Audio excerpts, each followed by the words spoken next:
Olá, amigos e amigas de Carta Capital. Meu nome é Sebastião Moura. E eu sou a Camila da Silva.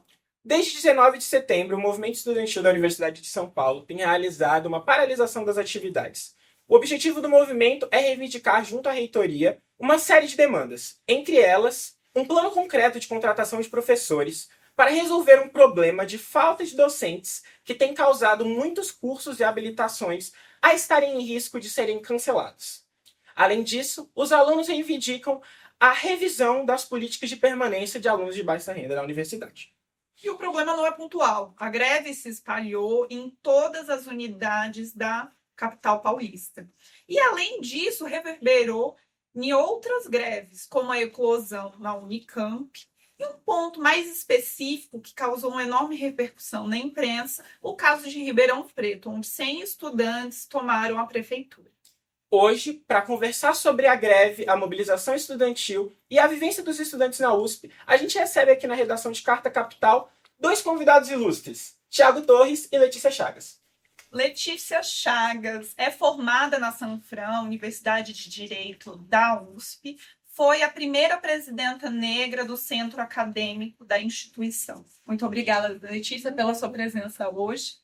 E o Thiago é estudante de Ciências Sociais na FEFELESH, que é a Faculdade de Filosofia, Letras e Ciências Humanas da USP, além de ser educador e comunicador. Muito obrigada por você. Obrigado, satisfação. Obrigado. Obrigado aí pelo Obrigado. Gente, para começar nossa conversa, a gente queria falar sobre a experiência pessoal de vocês, como aluno e ex-aluna, como que essas questões que motivaram a greve dos estudantes afetaram a vivência de vocês na universidade. Assim como a Letícia, eu entrei na USP em 2018. Ela já se formou, infelizmente eu ainda não estou ainda na luta para me formar. Mas nós dois entramos no primeiro ano de cotas raciais na USP, né? Lembrando sempre que ela foi a última universidade pública do Brasil que implementou o sistema de cotas raciais no seu vestibular. E a gente entra nesse ano. E aí, o que eu venho percebendo de lá para cá é que a USP não tem se empenhado efetivamente para incluir esses estudantes que estão entrando cotistas, seja raciais, seja de escola pública, né? No meu caso de escola pública, não tem se empenhado para incluir a gente de fato na universidade, sabe? As políticas de permanência são muito insuficientes, a nossa relação com os professores não costuma ser muito boa, mas, enfim, quando eu entrei, e durante uma boa parte da minha graduação até então, eu fui dependente de auxílios para permanência, né? Hoje eu não uso, mas durante a maior parte da minha graduação eu usei e precisei deles. Então, quando eu entrei, em 2018, no primeiro semestre, eu estava desempregado, né? Eu trabalhava até então, mas eu fiquei desempregado justamente quando eu entrei na USP, estava procurando trabalho, e entrar na USP desempregado e morando muito longe, a 2 horas da USP, foi uma coisa muito difícil para mim, né? Então eu não tinha dinheiro para pagar o transporte, né? É todo um trâmite até conseguir o passe livre, ou pelo menos a meia passagem, né? Não tinha dinheiro para pagar o bandejão, para comer, jantar, etc. Além de outras coisas que precisava de dinheiro, não tinha. E os auxílios só começavam a cair em maio. Então as aulas estavam começando em fevereiro, mas os auxílios só iam cair em maio, né? Então isso já é um problema, já começa por aí. É, Tanto é que meu pai teve que pegar empréstimo no banco para poder arcar com esses custos, né? Das coisas aí que eu precisava. Então meu pai teve que se endividar para que eu pudesse estudar. Ali nos primeiros meses, pelo menos, enquanto não saiu os auxílios. E depois que eu comecei a ter os auxílios, isso não significou que eu precisei não trabalhar, né? Tanto é que eu consegui o trampo no segundo semestre e eu fui continuar trabalhando e recebendo os auxílios, porque não são suficientes. Então, quando eu comecei a receber, era R$ 400. Depois isso foi aumentar para 500, mas isso foi bem recente. Naquele momento era R$ 400 e não tem condição de você se manter na cidade de São Paulo com R$ 400, estudando na USP, se dedicando de fato à universidade, né? Não tem como, você vai alugar aonde para você morar por R$ 400 ali na região do Butantã, sabe? Enfim, então, a gente precisa continuar trabalhando mesmo recebendo os auxílios. E aí depois, como eu falei, vai aumentar para R$ 500, depois de muita luta, né? Tem que ser destacado isso. E depois a reitoria vai fazer a pró-reitoria de inclusão e pertencimento, que eles chamam, né? A gente apelidou de pró-reitoria de exclusão e despertencimento. Eles fazem ali algumas mudanças no auxílio, e junto com a SAS ali, né, a assistência social, e aí os auxílios passam a ser todos juntos, todos integrados, e a ser R$ 800. Então antes eram R$ 500 de um auxílio financeiro e outros separados. depois eles vão juntar tudo em R$ 800. O que é só para parecer que é mais, né, de fachada, não se tornou mais, de fato. E além disso, eu acho isso prejudicial, porque antes, quando era separado, às vezes você conseguia uma pontuação para um auxílio e para outro não, né? Por exemplo, eu conseguia, na época que eu usava, tinha auxílio de permanência para moradia, tinha auxílio alimentação, mas eu não tinha, por exemplo, o auxílio livre, né? O auxílio livre geralmente tem que ter uma pontuação muito maior. A pontuação é baseada em condições socioeconômicas. Então, o auxílio livre, por exemplo, eu não tinha. Agora que você junta tudo, você precisa ter uma pontuação maior ainda do que você poderia ter antes para poder conseguir os auxílios. Então, limitou a quantidade de pessoas que podem ter os auxílios. Além de que, né, uma outra questão individual minha, né, que eu falei que eu moro a 2 horas da USP, eu poderia ir morar no CRUSP, né, as pessoas sempre perguntam, por que você não foi morar lá no CRUSP, né, o conjunto residencial da cidade universitária. Justamente, um dos fatores, além de outros, né, mas justamente saber que é uma moradia muito precária. Então, eu tenho muitos amigos que moram no CRUSP e eu sempre vi a realidade do CRUSP de perto. Então, tem blocos que não tem água quente no chuveiro, tem blocos que não tem internet, tem blocos que não tem fogão, tem blocos que não tem lavanderia. Então, eu falei, mano, não quero morar ali, tá ligado? Ali é pra quem realmente precisa. E assim, eu falei, bom, eu tenho essas duas escolhas, né? Ou ir morar nessa condição, ou enfrentar 4 horas de transporte público. E aí eu fiz a opção por enfrentar 4 horas de transporte público, 2 para ir, 2 para voltar, mas continuar na minha casa. Então as duas alternativas são ruins, né? Você ficar 4 horas no transporte público é extremamente desgastante, extremamente adoecedor, você perde muito tempo de leitura, já chega na faculdade cansado, às vezes você chega lá e o professor cancela a aula e você tem que voltar, sabe? Então é muito complicado. Eu sempre precisei das políticas de permanência, então é uma pauta que me sensibiliza muito, mesmo hoje eu não estando mais usando elas. Esses pontos também em relação à permanência, como que eles incidiram na sua trajetória dentro da Sanfran? Eu acho que é muito importante o que o Thiago colocou. A gente dizer que a gente entrou no primeiro ano de cotas, acho que é muito importante, que a USP não queria aprovar a política de cotas étnico-raciais na universidade. Não queria aprovar. Um dos principais órgãos da universidade é o Conselho Universitário. Quando a gente entra no Conselho Universitário, nem parece que a gente está no Brasil, porque é uma maioria muito. Não tem nem mulheres direito, né? São pouquíssimas professoras mulheres que compõem esse espaço, são muitos professores, homens brancos, e a elite dirigente da USP não queria aprovar cotas étnico-raciais. Só aprovou porque teve muita luta, inclusive uma greve na universidade, para que as cotas pudessem existir. Então a gente entra em 2018 numa universidade que não nos queria. Então é isso, eu também sempre precisei, eu vim do interior, então eu precisei de morar na moradia estudantil ao longo de Interior todos... de São Paulo, Letícia? Interior de São Paulo. Ao longo dos meus 5 anos de graduação, morei na moradia estudantil, a Faculdade de Direito tem uma moradia própria, que não é o CRUSP, e precisei dos auxílios também da Universidade de São Paulo. E é isso, R$ 400 é impossível de sobreviver, mas na Faculdade de Direito da USP nós temos uma realidade um pouco diferente, que é, diante dessa insuficiência, a gente tem muitas bolsas privadas, né, que são oferecidas dentro da Faculdade de Direito. Se não me engano, a medicina, outros cursos desse tipo também tem esse tipo de bolsa, mas ciências sociais, por exemplo, não. Então, é uma grande desigualdade, e durante a greve, essas bolsas privadas também foram utilizadas como moeda de troca contra os estudantes durante a greve, né? Então, a USP não nos queria naquele espaço. E viver na Universidade de São Paulo é muito difícil, tanto desse ponto de vista da permanência financeira, né, de não ter os recursos necessários se você é um aluno pobre para permanecer ali, tanto também do ponto de vista subjetivo, de você entrar na sala de aula e você não ver professores como você, né? Você entrar na sala de aula e não ter escritores negros nas bibliografias, né? Os professores ensinam algo na universidade, em sua grande maioria, que não foi feito para alunos como nós. Então, a USP foi muito confrontada desde o início. Desde 2018, há uma série de burburinhos que vão surgindo na universidade. Isso da falta de professores negros, da importância de aumentar o auxílio. Foi um aumento muito pequeno, R$ 100 a USP aumentou, embora tenha sido com muita luta. No ano passado, a gente teve essa nova reitoria que assumiu, que é a reitoria do Carlotti, né? Que entra muito no sentido de tentar apaziguar todos esses conflitos. Então é isso, tentou criar uma narrativa de que aumentou os auxílios da universidade quando não houve um aumento real para além desses R$ 100. O que ele fez foi só juntar diferentes auxílios numa bolsa só. esse ano a gente teve uma mudança muito brusca no edital de bolsas estudantil. Então, muitos alunos que deveriam ter recebido a bolsa não receberam por um erro no edital publicado pela reitoria. Não à toa, já no primeiro semestre, a gente teve uma ocupação da EASH, que é a USP Leste. Foi um local em que vários alunos pobres ficaram sem bolsa, sem nenhuma resolução da USP. No começo do ano também, a reitoria deu um verdadeiro calote ao movimento estudantil, porque se colocou, e vários jornais colocaram que a universidade tinha aprovado cotas étnico-raciais nos seus concursos, e isso não é verdade. A USP aprovou cotas étnico-raciais em alguns concursos, né? Então, são concursos que têm mais de 3 vagas. Concursos para professores na universidade sempre tem uma vaga só.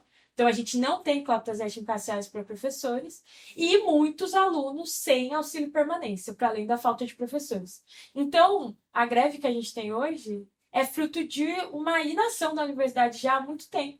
Uma tentativa dessa reitoria de domesticar os conflitos e não resolvê-los de verdade, o que nos trouxe até aqui.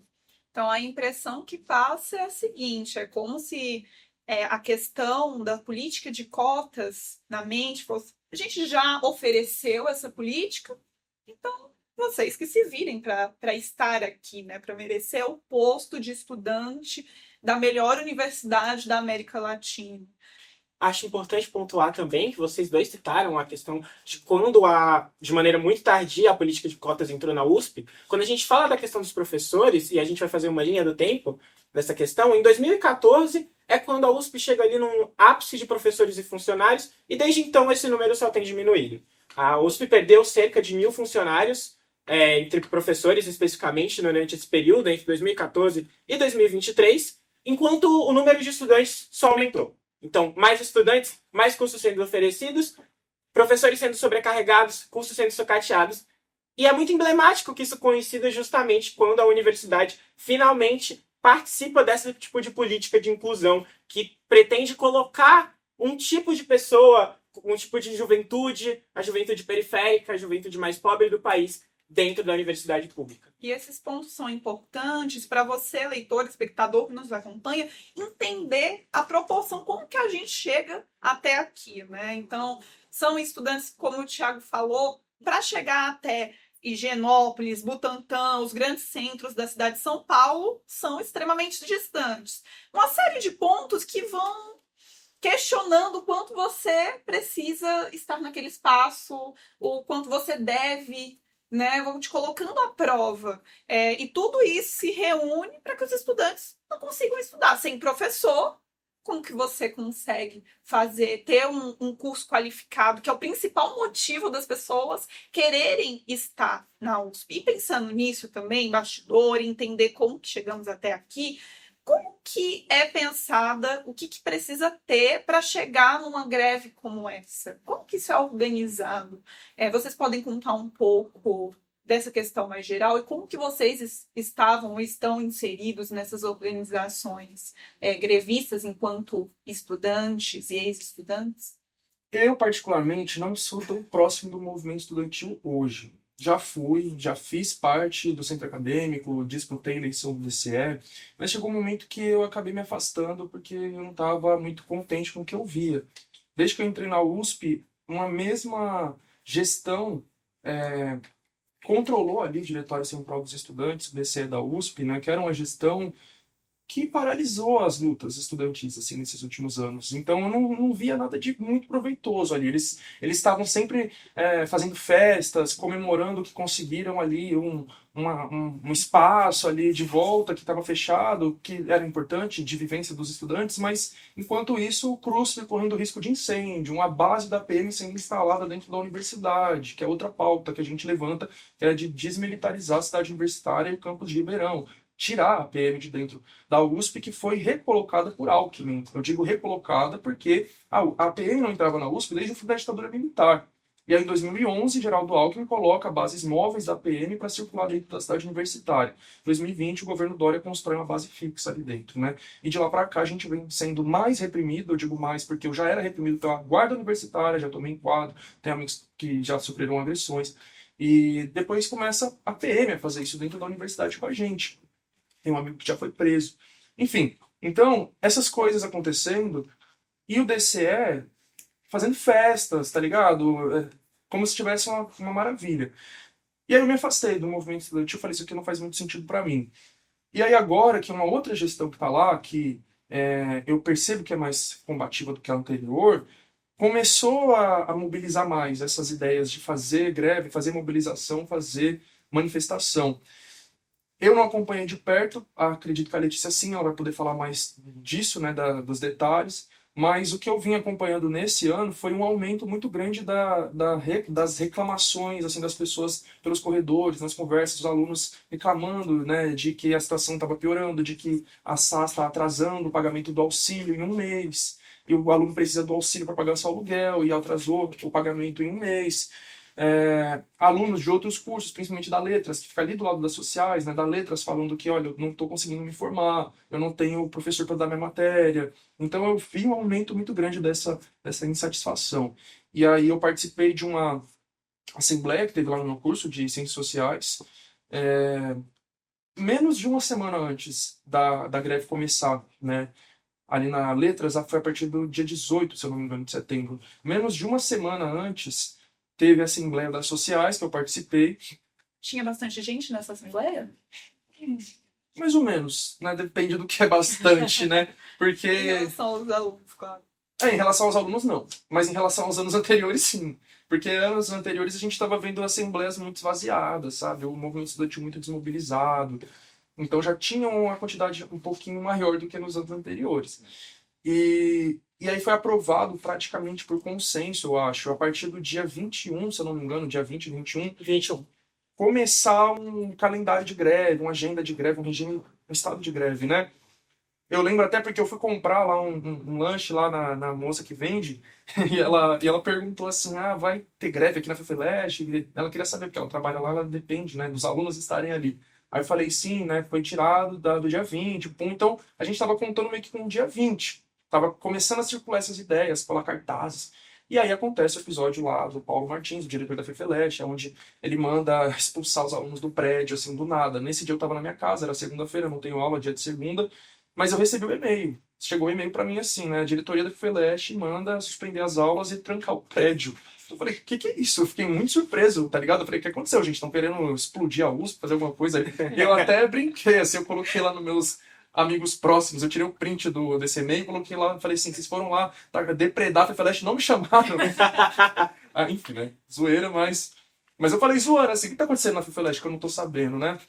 E aí começou uma grande movimentação, fui acompanhando as páginas dos centros acadêmicos, do movimento estudantil da USP, e aí eu fui entendendo o que estava acontecendo, né? De fato, o diretor da FEFELESH mandou trancar tudo, botou a guarda universitária. Um amigo meu chegou a falar que até a PM foi junto, acho que o Paulo Martins negou isso, mas o meu amigo falou que foi a PM e guarda universitária tirar o povo da sala de aula, os alunos e professores, para trancar o prédio da FEFELESH. E aí o tiro saiu pela culatra, né? Porque aí isso foi o que deu a fagulha para a greve estourar no mesmo dia, a partir daí. E aí eu venho acompanhando um pouco mais distante, porque eu moro, mais uma vez, a 2 horas da USP, eu não vou ficar indo para lá todo dia, sabe? Não tem como ficar acompanhando isso, além dos vários trabalhos que eu faço. Mas eu tenho acompanhado pela internet, por essas páginas dos movimentos estudantis, como eu falei, da USP. Tenho compartilhado, tenho falado, feito vídeos, dado total apoio, né? Porque eu vejo que isso também é uma batalha ideológica, né? Eu vi um comentário de uma pessoa falando assim que a USP, o que é um fato, né? Essa pessoa ela falou isso que reforçou o que eu já sabia, né? A USP ela preza muito pela imagem dela. Então, por que o Estadão está dando tanto espaço para a reitoria e professores da USP ficarem lá metendo pau na greve? O Estadão é o porta-voz da USP desde a sua fundação em 1934, até mesmo antes, né? Mas, enfim, porta-voz da elite paulista, de um modo geral. Mas a USP preza muito pela imagem dela, por passar essa visão, por vender essa vitrine da melhor universidade do Brasil, da América Latina, e não sei o que lá. E esconde vários problemas que ela tem. Então a gente tem que estar ali na internet expondo, disputando essa narrativa e mostrando para as pessoas qual que é a realidade. Então, enquanto um comunicador, youtuber, né, eu tenho cumprido essa função de dar total destaque e visibilidade para a greve e apoio a ela. sobre o episódio que aconteceu na FEFELESH. Nas últimas semanas eu tenho feito essa cobertura para o site de Carta Capital, acompanhando a greve. Eu tenho conversado bastante com os alunos, e esse foi um episódio que foi muito emblemático, no sentido que isso se espalhou pelos institutos. As pessoas começaram a ouvir sobre o que tinha acontecido na FEFELESH e se solidarizar com o que tinha acontecido, com o que estava acontecendo com os alunos, e a partir disso a galera começou a discutir os seus próprios problemas. O pessoal da FEFELESH está com problema de falta de professores, está tendo problema aqui também. E isso acabou se espalhando numa escala que é histórica para a USP, porque em dado momento a greve estava em todos os institutos. E apesar do que certas concepções que têm no senso comum, a USP é muito diversa, tem certos cursos que estão muito mobilizados, outros não. Então é histórico você ter uma mobilização nessa escala. Sim, a Poli não entrava em greve há 20 anos, por exemplo. Já havia tido outra greve que reunisse tantos institutos, tantas unidades? Provavelmente essa de 2002, né? Que, como eu falei, foi a última que a Poli participou, foi 20 anos atrás, foi uma greve que teve em 2002, eu acho, que foi uma greve muito forte, muito grande na USP também. Porque a gente fala que essa é provavelmente a maior das últimas décadas. Enquanto presidente de um centro acadêmico, você pode me explicar, conversar assim, um pouco com a gente em relação a essa organização? O que precisa ter para começar a organizar uma greve? Porque é um ponto também, um embate de narrativa, né? A falta de organização de estudantes, ou que os estudantes querem fazer baderna, e é muito pelo contrário. Para chegar até uma repercussão dessa, precisa de muita organização e pautas muito bem ponderadas. Você pode comentar um pouco a respeito? Eu fui presidente do 11 de agosto, ali entre 2020 e 2021. E para mim, o que está acontecendo hoje é algo até então impensável, né? Na história da universidade. Como o Thiago colocou, as assembleias hoje estão muito maiores do que estavam há um ano atrás, há 3 meses atrás. E eu acho que é um conjunto de fatores mesmo que levou a isso. Tanto porque houve essa tentativa da universidade de tentar apaziguar os conflitos desde que as cotas foram aprovadas. A gente tinha um movimento estudantil também que ainda era muito embranquecido, não estava em consonância com essa nova geração da universidade, e que também funcionava um pouco isso, né? O movimento estudantil da USP tinha muito uma tentativa de resolver as coisas em reuniões fechadas com a reitoria, até então.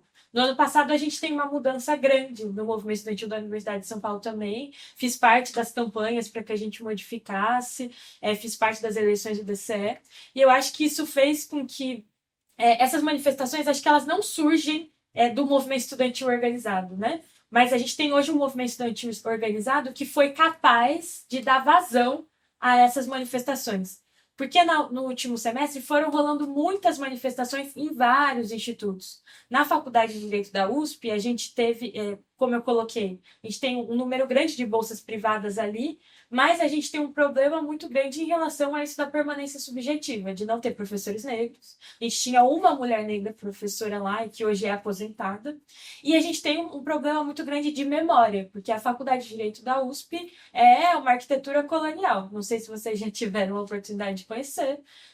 E no começo do ano, a gente teve uma manifestação muito grande para retirar o nome de um professor que era comprovadamente eugenista, mas que tinha uma sala em homenagem a ele. Então, o movimento negro ali da faculdade se organizou para retirar a homenagem a esse professor ali. Isso só foi possível por conta da organização do movimento negro. Um dia antes, os professores que iam votar diziam com todas as letras que não votariam para a retirada daquilo. Então, de diferentes maneiras, muitos institutos estavam nisso, né? Então, ver o que está rolando hoje é muito importante. Eu acho que é isso que tem incomodado tanto os dirigentes da universidade, que têm ido em grandes jornais falar sobre isso.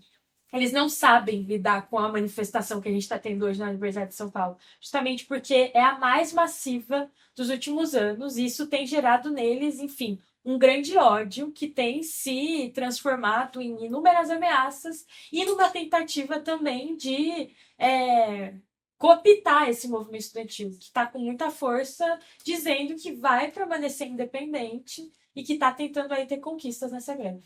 Desde o começo da greve, foram conquistadas algumas compromissos da reitoria, embora muito tímidos.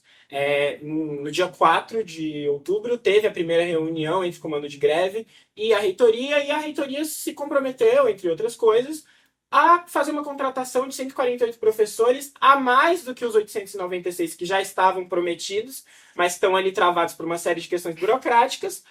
A reitoria também se comprometeu de fazer uma força-tarefa para garantir que essas vagas seriam preenchidas pelo menos com professores temporários em até 45 dias. Houve uma nova reunião ali no dia 9, ontem, né, estamos gravando hoje no dia 10, e hoje, no momento em que estamos gravando aqui, agora à tarde, no dia 10 de outubro, os estudantes estão em frente à reitoria para tentar garantir uma reunião que estava marcada, mas estava muito incerta.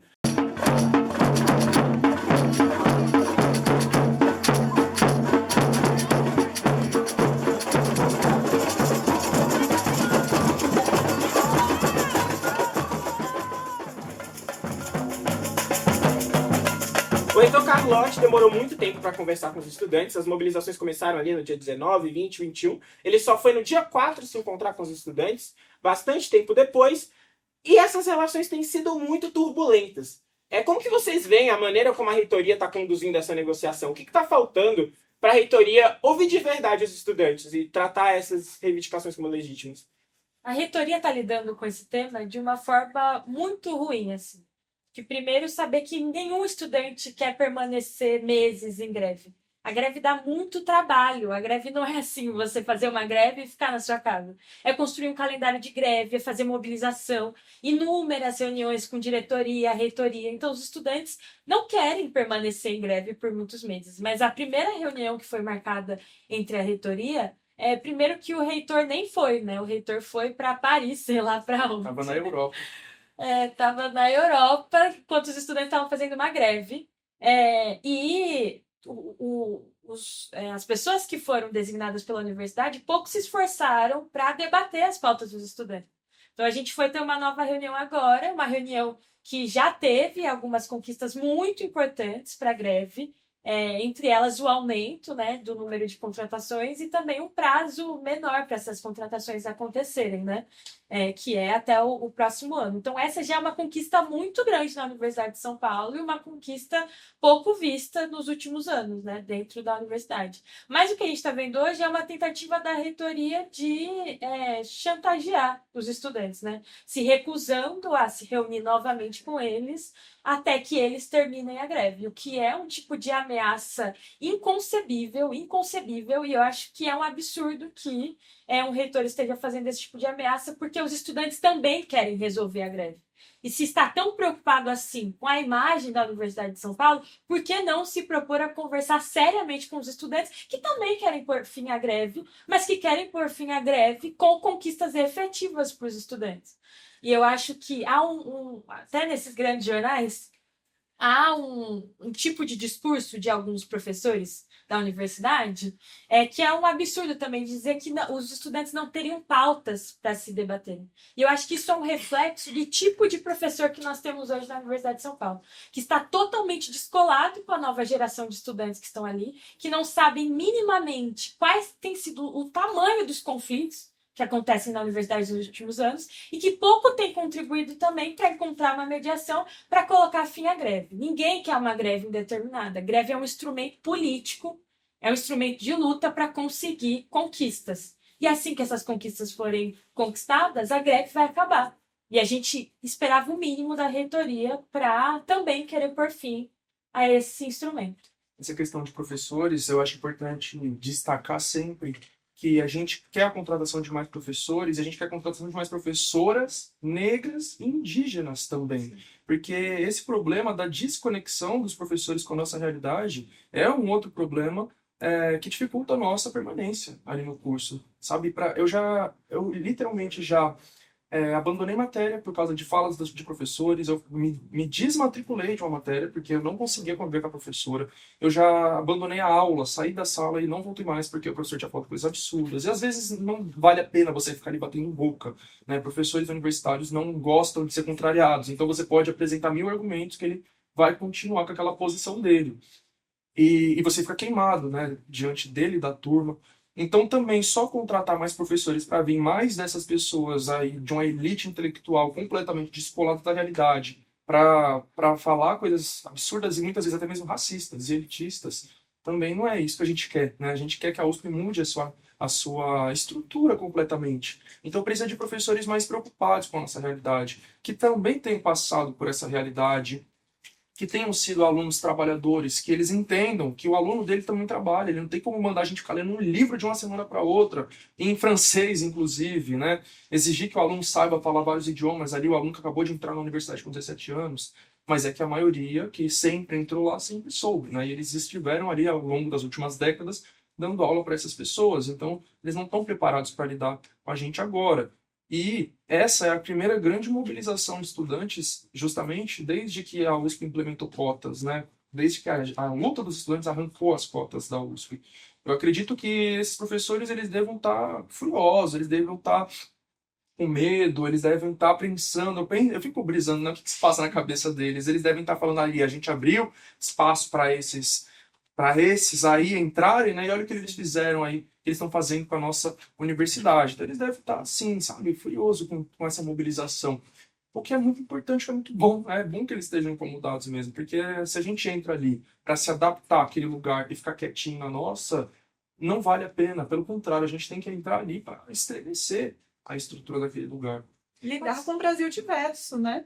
Só antes eu gostaria de aproveitar um gancho. Você pode exemplificar uma dessas situações que você viveu? E eu imagino que deve ser uma quebra de uma frustração. Tipo, eu entrei nessa universidade, esperava viver X, estou vivendo uma coisa que eu nem passava pela minha cabeça viver.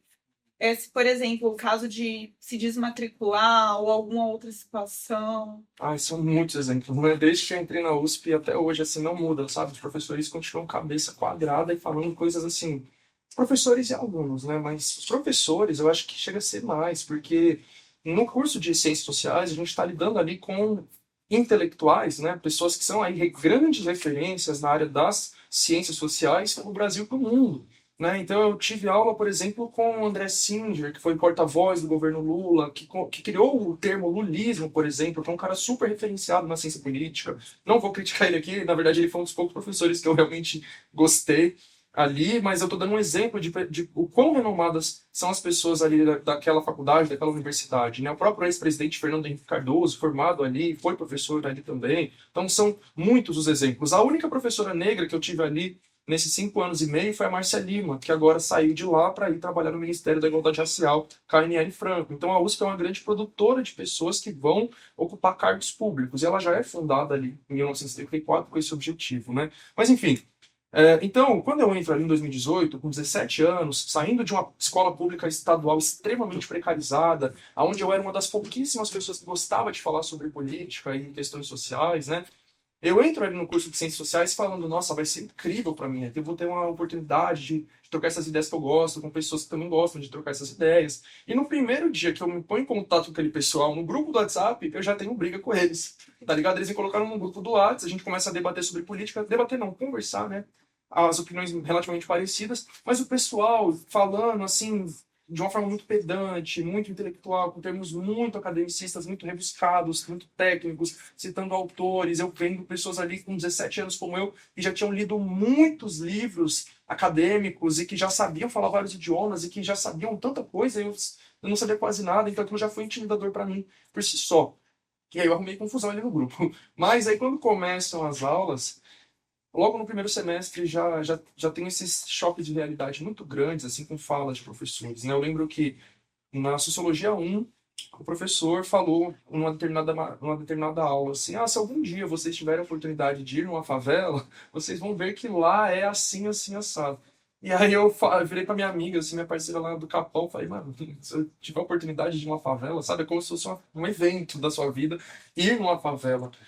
Aí eu lembro que no segundo semestre, o professor também de Sociologia, e no segundo semestre de 2018, foi no período das eleições, né, de 2018, onde Bolsonaro foi eleito, e o Haddad foi escolhido para concorrer, né, no lugar do Lula, que foi preso, e o professor falou assim, o povo não vai votar no Haddad, porque o Haddad ele não fala tudo errado igual o povo, né? Então o Lula consegue conquistar o povo, sabe? Então o povo fala tudo errado e o Haddad não fala tudo errado, então o povo não vai votar nele, sabe? E assim, né, esse professor, não quero nem falar nada, mas esse professor atualmente está contra a greve, né? Acho que o pessoal que está mais ligado vai saber quem que é, mas é um professor ali da sociologia que está sendo das linhas de frente contra a greve. Enfim, aí no ano seguinte teve uma professora de antropologia que numa determinada aula ela falou assim, gente, ali perto da Estátua da Liberdade tem um museu que, não sei se vocês já foram ali, né, mas se vocês tiverem a oportunidade de ir, e eles vão falando essas coisas na maior naturalidade, assim, né? Ali na Estátua da Liberdade, ali no museu tal, não sei quem aqui já foi ali em Paris, sabe, aquela rua tal. Isso é muito comum, muito comum.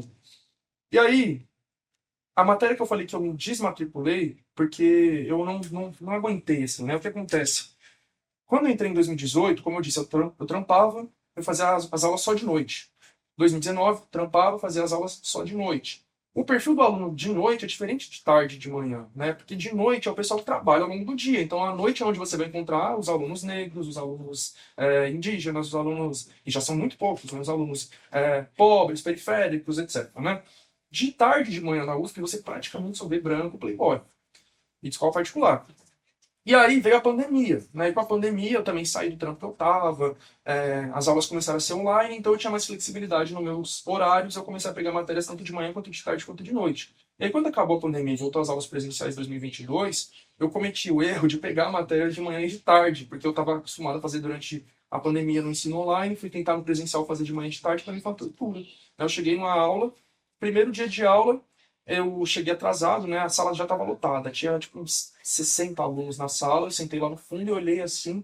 De 60 alunos na sala, no máximo 3 eram negros. No máximo. Os outros eram quase todos brancos e tinha uma meia dúzia de asiáticos. Então na USP tem mais asiáticos do que negros. Enfim, então eu olhei, né, uns 3 alunos negros, quase 50 brancos, e eu sentei lá no fundo. A professora falava muito baixo, eu não estava conseguindo ouvir o que ela falava. Eu falei assim: na próxima aula eu vou chegar mais cedo. E aí eu vou sentar lá na frente para eu poder ouvir, né? Aí na aula seguinte cheguei bem cedo, sentei na primeira fileira, e aí o pessoal começou a chegar, e como eu falei, era a segunda aula do semestre, né? Então a gente tinha acabado de voltar das férias. E aí o pessoal foi chegando, sentaram uns alunos ali do meu lado, e eles começaram a comentar sobre as férias deles, e aí eles começaram a falar que tinha viajado para a Alemanha, que tinha viajado para a França, que tinha viajado para a Inglaterra. E aí o mano que viajou para a Alemanha, ele falou assim: nossa, você acredita que lá na Alemanha eles não me consideram branco, eles me consideram brown. E era um mano claramente branco. Falando, não, porque na Alemanha eu não sou branco, eu sou brown. Mano, aí eu olhei pra cara dele assim. Enfim, né? Aí beleza, daqui a pouco começou a aula, chegou todo mundo, a professora chegou, começou a aula. E um detalhe, essa professora é uma petista roxa que quando o Lula foi na FEFELESH, ela tava lá em cima do palanque junto com o Lula. Enfim, aí a professora chegou e começou a dar aula. E aí, ela mostrou uma escola e falou: essa aqui é uma escola bastante tradicional aqui de São Paulo, frequentada pela elite paulista. Aí um aluno levanta a mão: ai, professor, eu estudei nessa escola. Aí eu já olhei torto assim: beleza. Aí continua a matéria, continua a aula, a professora fala: gente, formem grupos para fazer um trabalho ao longo do semestre. Esse bagulho de formar grupo para mim é tortura, sabe? Na faculdade, assim, quando a gente tem que formar grupo, se for numa sala em que eu não conheço as pessoas, eu vou embora. E foi o que aconteceu, foi o que eu fiz dessa vez, foi o que eu fiz uma outra vez também. Mas daquela vez eu me desmatriculei, tá ligado? E aí a professora mandou formar grupos. Aí eu olho assim para. Aliás, antes disso acontecer, teve uma outra coisa, né? A professora perguntou assim: alguém tem alguma dúvida? Alguém quer comentar alguma coisa? Eu levantei a mão. Eu tava na frente dela. Tipo, onde vocês estão, era ela, e eu tava aqui com a mão levantada. Aí ela ficou olhando assim, aí alguém levanta a mão lá no fundo, pode falar. Aí o outro ali, pode falar. Aí o outro ali, pode falar. E eu com a mão levantada aqui, não abaixava. Aí todo mundo falou, aí ela, mais ninguém? Tá bom, então continuando. Aquilo me deu um ódio, parça, me deu um ódio. E aí veio essa parte né, dela falar pra nós formar grupos, e aí todo mundo foi se juntando, formando grupos, aí depois eu já os conheci. Peguei a mochila e fui embora. E aí eu me desmatriculei dessa matéria e falei: eu não vou seguir o semestre inteiro com esse pessoal e com essa professora. E aí, no semestre seguinte, eu fui pegar essa matéria de novo e dei o azar de cair com a mesma professora. E aí eu acabei fazendo a matéria. Como foi de noite, foi mais suave, assim, né? A turma era diferente, a própria professora estava diferente à noite, mas ainda assim ela soltou várias gafes. Eu não vou contar aqui porque aí vai ficar muito nítido quem é, e apesar dos pesares, ela é uma boa pessoa, apesar dos pesares, né? Mas ela soltou algumas coisas também nada a ver, tá ligado? Tipo, uma vez a gente foi numa escola, visitar uma escola, e aí tinha uma parede lá com várias pichações, aí ela virou especificamente pra mim e falou assim, você sabe ler essas pichações aí, Thiago? Por que você tá perguntando isso pra mim? Tá ligado?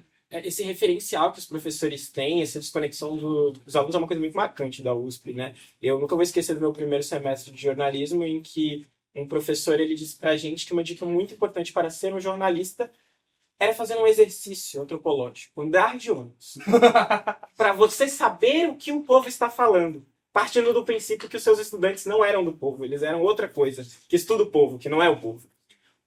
Vocês estavam comentando aí sobre essa reação, né, dessa elite intelectual que está aí entre os professores da USP. Isso tem tido muito espaço na mídia, né? O Paulo Martins, o diretor da FEFELESH, foi entrevistado pela Folha e ele falou sobre como eram ilegítimas as manifestações, dizendo que não podia se xingar o professor falando algo que eu não posso nem falar, que minha mãe talvez veja essa entrevista. E no mesmo fôlego falou que disse exatamente a mesma frase para um estudante.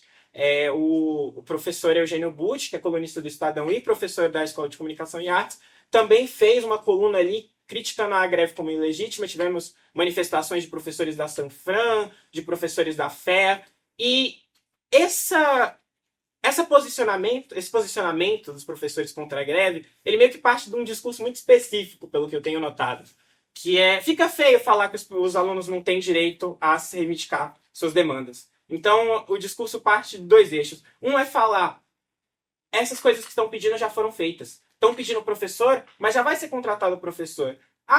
Se o professor vai ser contratado só até 2025, essa pessoa vai demorar não sei quanto tempo para se formar. Isso é uma questão. E a outra coisa é falar que mesmo que a greve fosse legítima, que os métodos são muito violentos.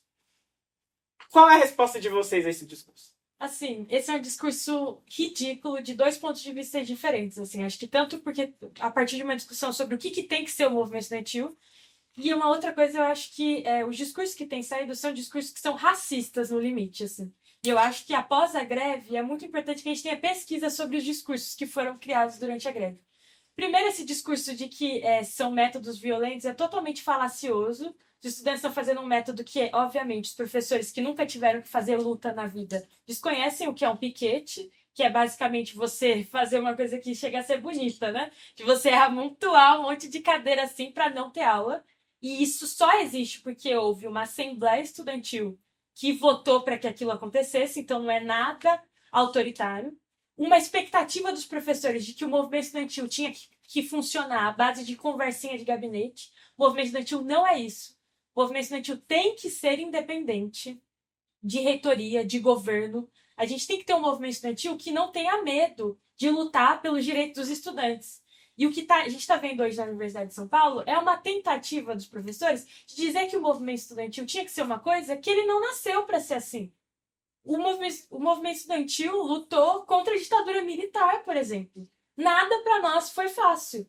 E não é fácil. São 5 anos aí, vão fazer 6 anos que a gente aprovou cotas na Universidade de São Paulo e nada mudou. Então é muito fácil, depois de 5 anos, eles virarem para a gente falar que a gente está sendo violento. E eu acho que é um discurso também, no limite, racista, porque muito do que tem sido colocado ultimamente a gente fez tanto por vocês, basicamente é isso que eles querem dizer. Tanto foi feito nos últimos anos por vocês, estudantes pobres aqui, a gente até aprovou cotas por vocês, e vocês ainda têm coragem de se levantar contra a gente. Isso é um discurso extremamente racista, porque nada disso foi conquistado à base deles, assim. Na Faculdade de Direito da USP, a gente tem um exemplo paradigmático, que é o papel que vem tendo na mídia do ex-diretor da faculdade, que hoje é ministro do Tribunal Superior Eleitoral, que é o Floriano Marques, votou recentemente um voto muito importante, aliás, para que o Bolsonaro se tornasse inelegível, mas que chegou a comparar a greve aos atos de 8 de janeiro. Chegou a comparar manifestações por mais permanência estudantil por uma universidade que tenha mais cara do povo com os atos antidemocráticos do 8 de janeiro. O Floriano, para além disso, foi um diretor que, ao longo da sua gestão na universidade, lutou muito para que a iniciativa privada entrasse na Faculdade de Direito da USP. Então, há uma distorção. Ao invés de você cobrar da universidade por mais investimentos, cobrar da universidade por mais investimento na educação, você tenta atrair empresas privadas para a universidade, né? Eu, inclusive, fui bolsista de uma dessas bolsas privadas ao longo da graduação, que foi importante, mas a gente nunca pode deixar de considerar o porquê que a gente tem que ter uma bolsa oferecida pela universidade pública e não bolsas privadas. Esse diretor, que trouxe tudo isso para a universidade, agora teve esse tipo de discurso. E alguns que vieram para defendê-lo, né? Concordando com a opinião que ele teve, chegaram a dizer que, caramba, esse foi o cara que mais contribuiu para as cotas étnico-raciais na Universidade de São Paulo. Esse foi o cara, assim, fenomenal, super importante para as cotas étnico-raciais. Quem garantiu as cotas étnico-raciais na USP foi o movimento negro, o movimento estudantil. E só fez isso porque era independente. E exatamente, o movimento indígena tem uma pauta muito importante agora para que a USP tenha vestibular indígena, por exemplo. Que a Unicamp tem e a USP não tem. Então, a gente tem um discurso daqueles que estão acostumados com o movimento estudantil apaziguador, daqueles que acham que fazer política é você ficar indo no gabinete de um, de outro, buscar um consenso aqui, uma troca aqui, e não sabem lidar com a realidade. E o movimento negro, especialmente, é um movimento que sabe que isso não nos dá retornos. O que a gente vê hoje das chacinas que ocorrem nas periferias do nosso país. Não é conversa com o ministro, com sei lá quem, que vai resolver esse tipo de problema. E esses professores não sabem disso. E estão tendo o discurso agora no limite racista, de dizer: nós fizemos muito por vocês e agora vocês ainda têm coragem de fazer uma greve como essa. Nós tivemos sim coragem, é isso que os estudantes têm que fazer, e a gente espera que a greve não dure muito tempo, ninguém quer ficar na greve por muito tempo, mas que o movimento estudantil da universidade continue independente e cobrando uma reitoria que não quer melhoria nenhuma para nós, quer mesmo domesticar todas essas pautas e garantir que a USP siga sendo controlada por quem sempre controlou esse lugar. É importante a gente saber que não é porque uma pessoa é contra o Bolsonaro que necessariamente ela está a favor do povo, né? E o que a gente mais está vendo nesse momento é isso. Figuras que são anti-bolsonaristas foram em algum momento, né, como esse próprio ministro do TSE, que foi nomeado pelo Lula, inclusive, né, que votou para o Bolsonaro se tornar inelegível, mas que não é um cara do povo, não é um cara que defende o povo, e o povo dentro da sua própria faculdade, né? Pensar o nosso Brasilzão aí, esses caras não conseguem olhar para dentro da própria faculdade deles, da própria universidade deles, né? Se sensibilizar com o que os seus alunos estão passando ali. E o que a gente está vendo também é muito curioso, que é várias figuras que têm alguma ligação com o PT que estão empatando a greve dentro da USP, né? Então, para além desse ministro, o próprio Paulo Martins, o diretor da FEFELESH, ele é filiado ao PT. Eu falei para vocês da gestão anterior do DCE da USP, que paralisou o movimento estudantil, era uma gestão petista também. Os últimos centros acadêmicos que aderiram à greve foram os que são dirigidos pelo PT também. Então é curioso ver como que eles têm servido disso, né? De paralisar as lutas, de não querer que essas lutas vão para frente, que essas lutas estourem. E eu falo isso, eu destaco isso porque a gente que está aí nessa batalha ideológica nas redes sociais, a gente não está tendo que enfrentar só os bolsonaristas, mas os petistas também. Porque os bolsonaristas falam, banda de vagabundo, tem que privatizar essa USP aí mesmo, porque esses maconheiros não querem estudar, isso são os bolsonaristas. E os petistas estão falando o quê? Eles estavam quietinhos nos últimos anos, agora eles querem desestabilizar o governo Lula, agora eles querem um novo junho de 2013. Então eles estão vindo com a sua teoria conspiratória maluca, né, insinuar que a greve é para derrubar o governo Lula, tá ligado? Aonde que eles querem chegar nessa conexão? E aí dentro da USP eles têm feito de tudo para abafar a greve, para impedir que ela continue. Então, tanto o professor, ministro Floriano, quanto o Paulo Martins, diretor da FEFELESH, eles fizeram uma fala muito parecida nessa questão de comparar a gente com os bolsonaristas, né? O Paulo Martins falou que o movimento estudantil se assemelha à direita bolsonarista. E o Floriano falou que, né, o piquete era como os atentados de 8 de janeiro. É totalmente bizarro você comparar, botar cadeira no corredor com você depredar o Palácio do Planalto. Ou então o diretor lá que botou a guarda universitária para expulsar estudantes de uma faculdade de uma forma totalmente antidemocrática, querer falar que uma assembleia de estudantes que deliberou com a greve é uma coisa antidemocrática e violenta, tá ligado?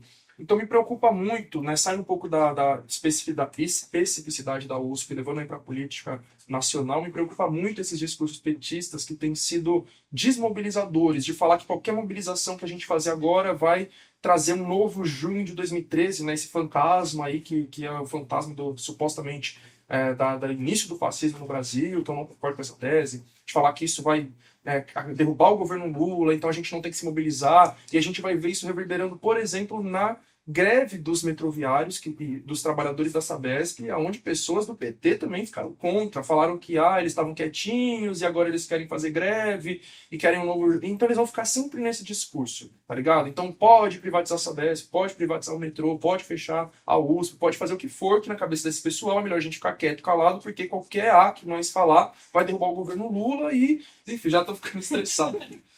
O que é ainda mais bizarro, considerando que são todas mobilizações dentro do governo do Tarcísio de Freitas, que nada tem a ver com o PT. E falando dessa adesão, e já nos encaminhando também para o final dessa conversa, porque a gente ficaria aqui horas destrinchando os pormenores de que essa greve da USP representa no contexto brasileiro, né? E também não só falando aqui do estado de São Paulo. Mas o Sindicato dos Trabalhadores da USP, o Sindicato dos Docentes foram alguns dos que aderiram, e eles representam, se não, junto com os alunos, os principais afetados com a falta de trabalhadores, né?